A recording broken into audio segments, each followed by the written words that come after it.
In I will say 24, 25, right now it's payments. All these institutions are asking us, how can I create stablecoin accounts for my businesses, not retail yet, to get paid in a stablecoin, pay out in a stablecoin.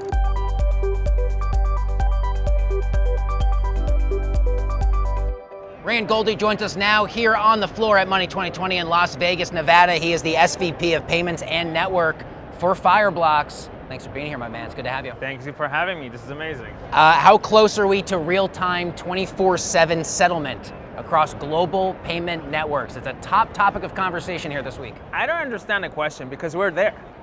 Like, in a way, you can now actually go into a store, pay a merchant with a card that's actually linked to a digital asset-based wallet. That wallet is, in a way, the issuer of your funds. They'll settle with Visa instantly with a stablecoin. Visa will settle with the acquirer instantly with a stablecoin. And if the acquirer is actually settling with their merchants instantly, then by the time you leave the door of that store, the merchant will already have the funds. So it's possible, we're there. Is it scaled? Is it mainstream? Is it everywhere? No.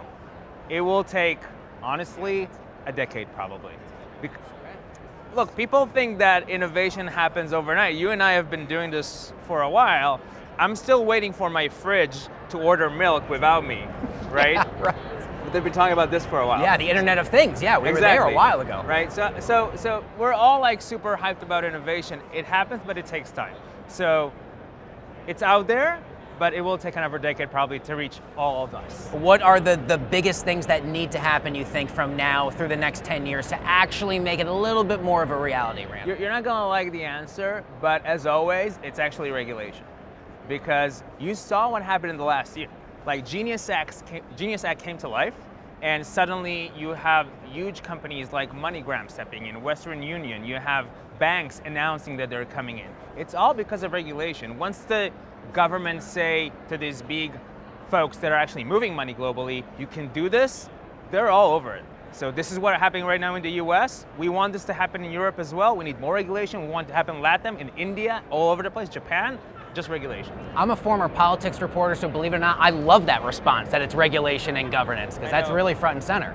Most people in digital assets and DeFi do not like this answer. This is why I'm not invited to parties, but that's the reality. We need the world to accept it so it become a world thing. We'll throw our own party then in this case, and we'll talk about all this good stuff. Talk to me about what tokenization at scale really looks like for banks and big institutions. Oh, that's a great question, because right now it's a very siloed, I would say, industry and economy in digital assets. You have more than like 1,000 different types of digital assets. You have stable coins, you have crypto, you have whatever. They're not interoperable at all. When we're talking about a future of everything is tokenized, first of all, we need to understand that we need to go towards interoperability, right? Like, it doesn't help if bank A, B, C, D, E all create their own stable coin. They all need to create something that, like, the dollar is interchangeable, right? We need the same in the stablecoin world. We need the same in the tokenized assets world. That's like step one. This will take time as well. The other thing is, I think that people don't understand, stablecoins are in a way a phase. They're a stepping stone. Like, we can say this because no one's hearing other than your probably 2 million listeners, but stablecoins are not amazing for banks. Banks do not like one-to-one reserve. They want to rehypothecate funds. So stablecoins will probably slowly move over to be a tokenized deposit. Once tokenized deposits are, I guess created by more and more banks globally, and with interoperability, then we'll get to this world. And then finally, the world will run 24/7. But again, baby steps. Baby steps, and we'll get there. Tell me about some of the ways that your institutional clients are using digital assets simply beyond crypto trading. So, I look at this world of digital assets as like 3 waves. In 2017, if you were an institution, all you would talk to us about was, how can I hold Bitcoin for my clients? That's, that was nice, and Bitcoin's great, buy it. Obviously, I invented it, so I want people to buy it. I'm kidding. But I was like, oh, that was you. Yeah. My second name's Satoshi. But so in 2017, it was all about custody. In I will say 24, 25, right now it's payments. All these institutions are asking us, how can I create stablecoin accounts for my businesses, not retail yet, to get paid in a stable coin, pay out in a stable coin. What I think will be the next way of institution adoption is tokenized assets, which we've already made clear. Money market funds, tokenized deposits, tokenized securities like Robinhood did recently. That is what I think they will be talking more about with us. What would you say are among the biggest barriers still holding back enterprise-grade adoption for on-chain payments? So it's really that those organizations need to feel comfortable, because again, the regulation, especially in the US, the regulation is sort of here, not 100% here, but sort of here. But you still, when you go to a large institution, you still meet people who, and again, I'm not blaming anyone, they just still don't know, like a stable coin, do I really trust this? Like, who is this company Circle that is now public and worth 10x of what it was worth a year ago? Should I trust this?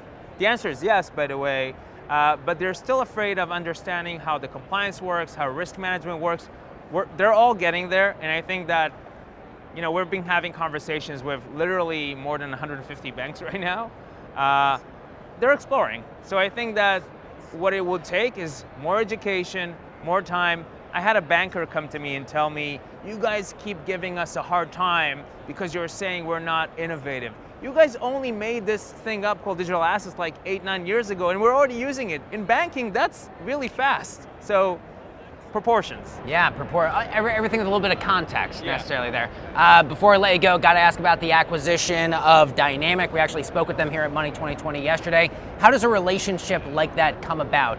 And what do you feel Fireblocks can now more uniquely do now that it could not do previously? Yeah, so I think what we've seen over the last 18 months is that more and more payment companies actually want to create wallets for their end users that they're not capturing. So even if we look at what MoneyGram said, that was like 3 weeks ago maybe, they were very focused on the sender side.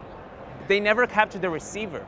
Now with these non-custodial wallets, a wallet that an entity like MoneyGram, for example, can issue to the receiver without over-complexing their wallet, without too much regulation and stuff around that, that helps them capture a user that was actually never in their ecosystem. So that's what big enterprises should do. Think about how they're quickly issuing more wallets so they could capture more revenue, more market share.